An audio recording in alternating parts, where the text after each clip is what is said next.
Alright, y'all. Let's talk about something serious real quick. Why mechanics or the automotive field itself is might not be for you. I've been working in the automotive field since I was 19. Now I'm 28. One more year, it's gonna be what, 10 years in the field. The reason why the automotive field might be great at first, especially when you're young, is because the way you see it doesn't take a lot of skills to either be a service advisor, part salesman, or whatever low skill part you may be at. And you make pretty decent money, especially when you're 18, 19, fresh out of high school or something like that. After taxes, it's pretty nice size check. So at the end of the day, you feel great about yourself. But as you get older, let's say, for example, you become a mechanic. The reason why a lot of shops or flat rate, for example, which is the number one system you get paid as, may not work for you. Let's say, for example, normal people with regular jobs, you clock in, you get paid the moment that clock starts ticking. Whether you did your work or not, your paycheck is going to be the same regardless. You do 40 hours on the clock, you do 40 hours on the clock. With the mechanics, it doesn't quite work that way.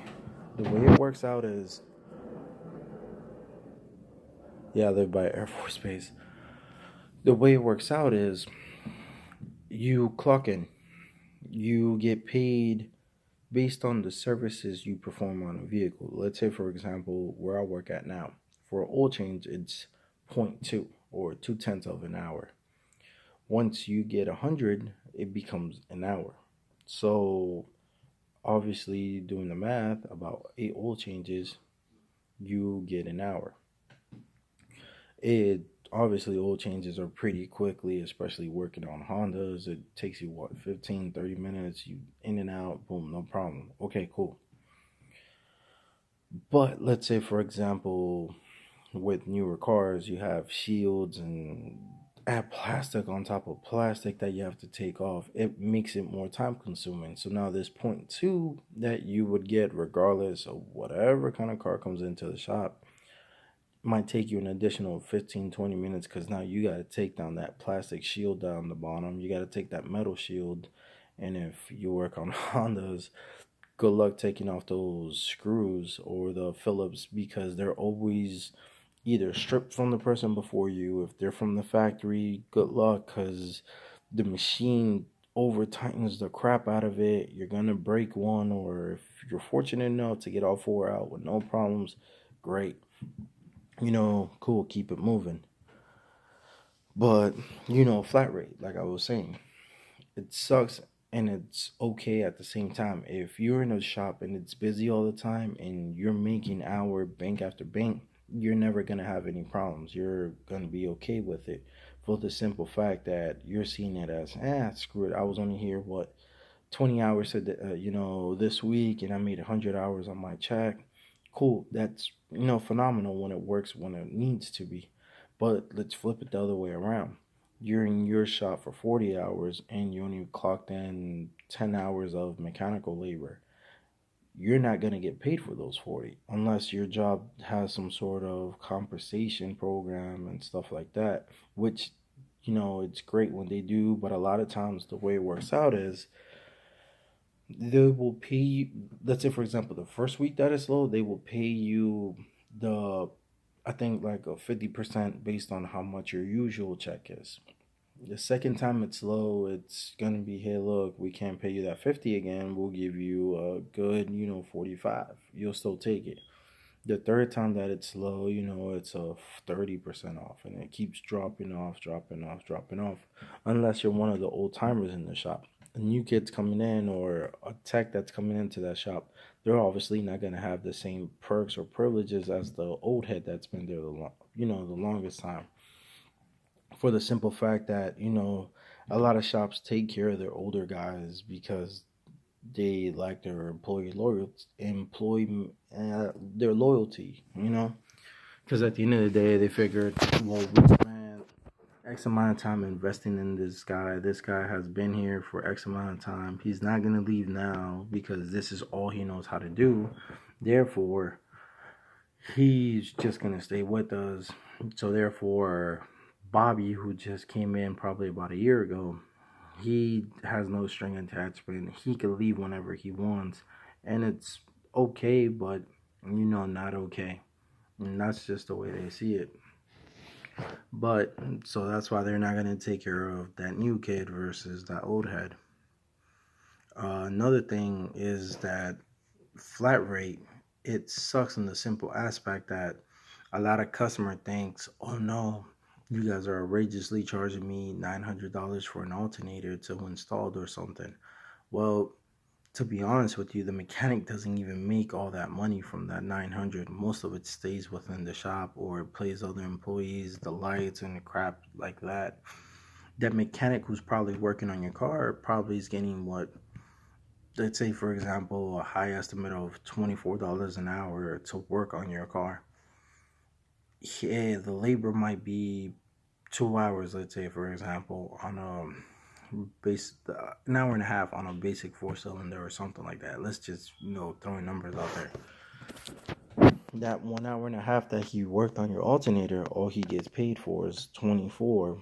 Then you multiply 0.5 times 24 and you get whatever you get.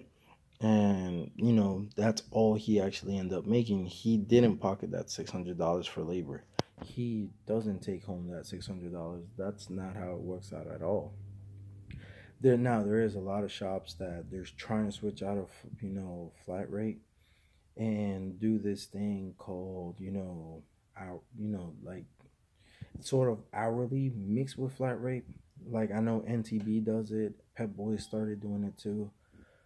The way they do it is when it's slow, you get paid your base hours, which is $9 an hour, something like that. When it picks up, you get your mechanical flat rate hours times, whatever hours you make. And that's how it works out. They multiply your, the rates of hours that you work versus, the hours that you completed of work. And then they give you a total of it. And then they break it off into tier packages. Like tier 1, you'll get paid $14 an hour per all those hours that you clocked in mechanical hours. Tier 2 is if you clocked in less hours. If you made, let's say for example, 30 hours on the clock and you did 50 hours mechanically, what they do is they give you tier 2, which is, instead of being $14 an hour, now it goes up to $15 an hour. And then so on and so on. They have up to tier 3, I believe it was, before I left. And that makes it so everybody who's working, because in the shop is not just, it's just your car. No. At the end of the day, if you work at a decent shop or a shop that is like a brotherhood, if you see somebody stuck in the car, you may be able to go, hey bro, look, this is how you do it and stuff like that. Because at the end of the day, you want your friend to succeed as much as you do. Now, if you work in a place where everybody's a lion and everybody wants to eat, good luck, because at the end of the day, you're going to have people coming in or people, let's say, for example, taking all the gravy work, and then you're stuck just doing diags all day. And obviously, nobody wants to work with that because,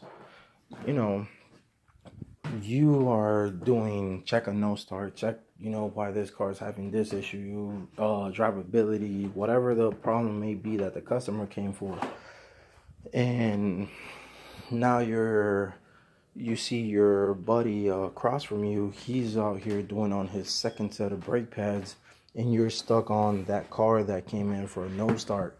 Because it wasn't just a simple starter, or it wasn't just a simple battery, or it wasn't just a simple cable adjustment, or whatever simple fix most people think it is. It wasn't just that. So now you actually have to go bring out your MacGyver tool, start taking stuff apart, start testing fuel pumps, start testing sensors and crap like that. Because now you got to figure out what's going on with this car.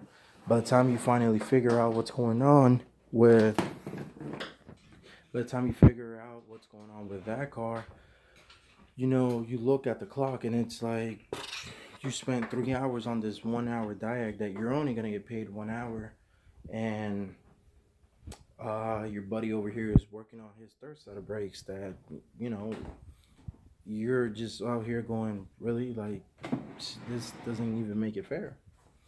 And then by the time you're done with that diag, there's another car that's there for another diag. So what does that mean?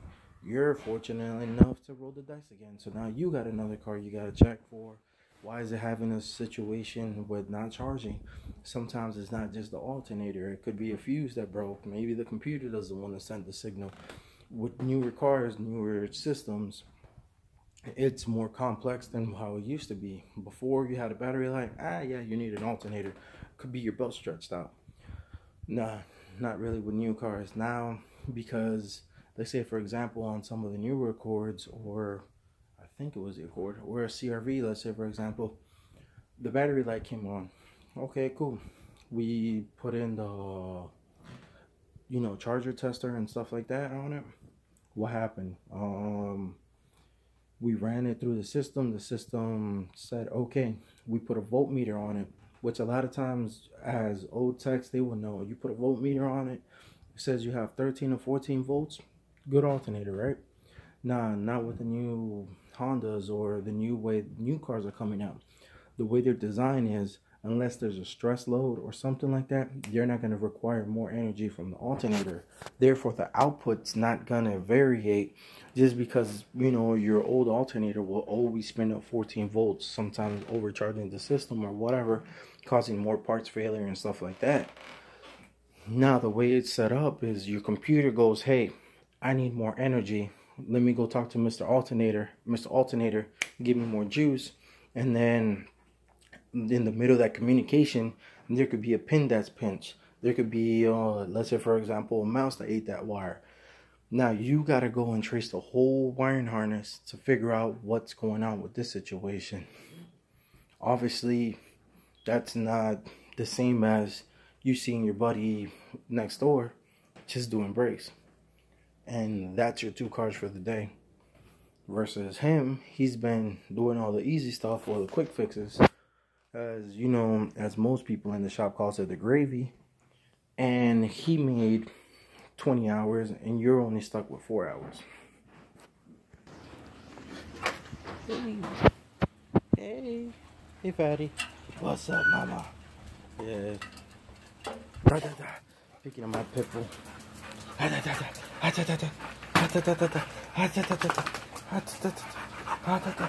Alright, come on. By the way, pit bulls are not violent. It's just the people that breed them. If you show your dog love and care for it, best friends.